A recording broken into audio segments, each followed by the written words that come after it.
जैवन जीवन जीने के 5 तरीके।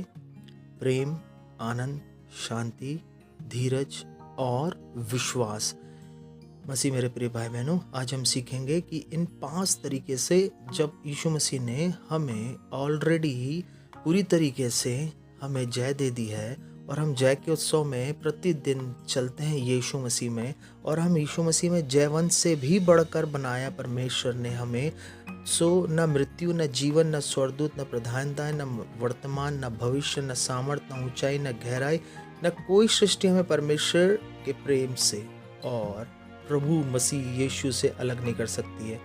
प्रेम, बाइबल का वचन कहता है कि पहला तरीका जैवन जीवन जीने का कि परमेश्वर ने जगत से ऐसा प्रेम किया कि अपने लौते पुत्र को दे दिया। और यीशु मसीह ने कहा कि जैसे मैंने तुमसे प्रेम किया वैसे ही तुम लोगों से प्रेम करो, अपने पड़ोसी से अपने समान प्रेम करो, क्योंकि प्रेम सब बातों में श्रेष्ठ है ना। प्रेम, आशा, विश्वास, सबसे उत्तम है प्रेम। बाइबल कहती है कि अगर हमारे अंदर प्रेम है तो हम बिल्कुल पूरी तरीके से फिर सारे चीज़ों को हम जीत सकते हैं, जैसे परमेश्वर ने प्रेम से जीता। जो व्यवस्था जो परमेश्वर ने मूसा के द्वारा पुराने नियम में दी थी, उससे कोई भी परमेश्वर तक नहीं पहुंच पा रहा था, लेकिन परमेश्वर ने अपने प्रेम को प्रकट किया अपने लौते पुत्र के द्वारा, और यीशु मसीह के लहू के द्वारा हम बचाए। यीशु मसीह ने हमसे प्रेम किया, अपने पिता के प्रेम को हम पे प्रकट किया। प्रेम, आनंद। दूसरा है आनंद। जब हम आनंद कैसे मना सकते, बाइबल का वचन कहता है कि यहोवा का आनंद हमारी ताकत है। हालेलुया। बाइबल कहती है कि मसीह में सदा आनंदित रहो। आनंद सबसे मेन चीज़ है। दूसरा जैवन जीने का। अगर हम पवित्र आत्मा की हुजूरी में चलते हैं, जिस प्रकार पेंटिकोस्ट के दिन जब चेलों पर आत्मा उतरा, तो वो जॉय एनॉइंटिंग से अर्थात उस अभिषेक वाले आनंद से भर गए थे।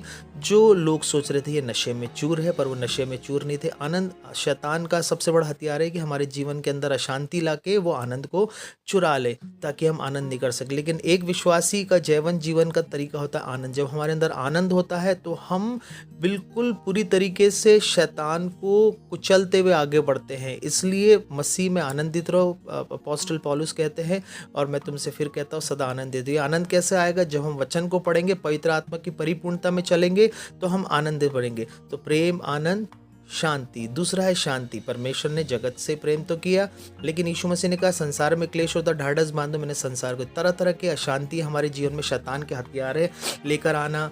तो हम जब अशांत होते हैं तो हम शांति में नहीं चल पाते हैं। तो वचन साफ कहता है, यीशु मसीह ने कहा मैंने संसार को जीत लिया, ढाढ़स बांधो। तुम अब हारे हुए संसार में नहीं, परंतु जीते हुए संसार में चल रहे हो, अर्थात वो संसार जो शांति से दिखिए। मसीह की शांति हमारे हृदय पर राज करनी चाहिए। मसीह की शांति हमारी रक्षा करती है। मसीह की शांति जब हमारे जीवन में होती है तो चारों ओर तरफ कितना भी क्लेश क्यों ना हो, संकट क्यों ना हो, और लोगों ने हमें छोड़ क्यों ना दिया हो, लेकिन अगर हमारे अंदर शांति है, देखिए प्रेम पहले आया, प्रेम ने हमें एक दूसरे से मिलन करना सिखाया, फिर आनंद आया, आनंद के द्वारा शांति। ये एक कड़ी है आपस में। जब शांति मन में रहती है तो हमारे चारों तरफ कितना भी तूफान है, देखिए यीशु मसीह बोट में था, तूफान आया हुआ था, चेले अशांत हो गए क्योंकि उनके अंदर प्रेम आनंद अभी नहीं था, क्योंकि पवित्र आत्मा नहीं उतरा था। लेकिन जैसे ही यीशु मसीह को सोते उन्हें देखा, वो सोच रहे गुरु सोया हुआ है, लेकिन यीशु मसीह का मन अंदर से क्या था? एकदम आनंद से और शांति से भरा हुआ था। वो उठा, उसने क्या किया?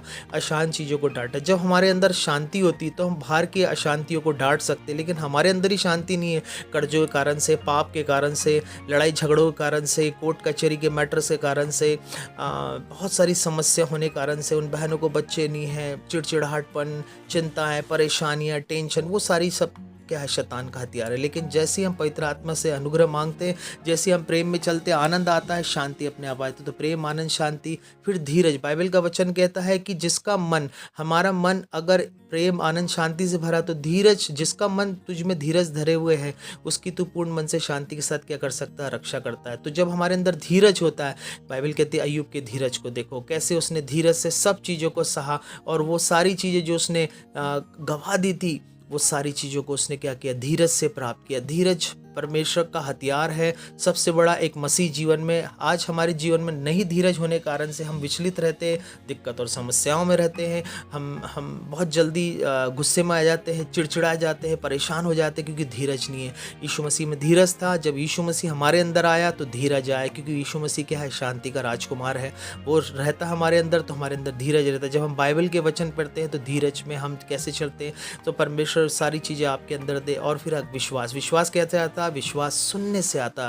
बाइबल कहती है विश्वास सुनने से, सुनना मसीह के वचन से। तो जितना हम वचन सुनते हैं, जितना हम वचन को पढ़ते हैं, तो हम आगे, और जैसे हम आगे बढ़ते हैं तो विश्वास क्या होता है। जितना बाइबल के इब्रानियों 11 की अध्याय पढ़ोगे तो आप देखोगे विश्वास के हीरो के बारे में लिखा हुआ है, विश्वास के नायकों के बारे में, नायिकाओं के बारे में, कैसे उन्होंने विश्वास किया। और जैसे हाबिल ने विश्वास से भेंट चढ़ाया, उसकी भेंट को परमेश्वर ने ग्रहण। नूह विश्वासी था। अब्राहम ने विश्वास करके परमेश्वर का मित्र बन गया। वैसे यीशु मसीह ने भी हमारे विश्वास को बढ़ाया, चेलों ने बढ़ाया, यीशु मसीह हमारे विश्वास को बढ़ाया। यीशु मसीह ने कहा अगर तुम्हारा विश्वास राई के दाने के बराबर क्यों ना। तो ये जीवन जीने के तरीके हैं। जब हम देखते हैं, हम विस्तार पूर्वक आगे और देखेंगे। तो मैं आपके लिए प्रार्थना करूंगा, यीशु के नाम से प्रेम, आनंद, शांति, धीरज, कृपा, भलाई आपकी आत्मा में, आपके मन में बढ़े। आप मल्टीप्लाई हो, आप जयवंत का जीवन जो प्रतिदिन शैतान की युक्ति और योजनाओं, हर युक्ति योजनाओं पर आप जय पाओ पूरी तरीके से। आपके बॉडी ब्लड सिस्टम पे यीशु की ग्रेस को बोलता हूँ, फायर को रिलीज़ करता हूँ। सारी अशांति जाए, अविश्वास जाए, आपके अंदर का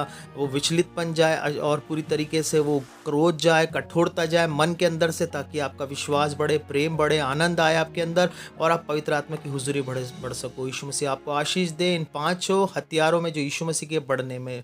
हमारे चैनल को लाइक करें, सब्सक्राइब करें, और विश्वास और गवाही के साथ लौटें।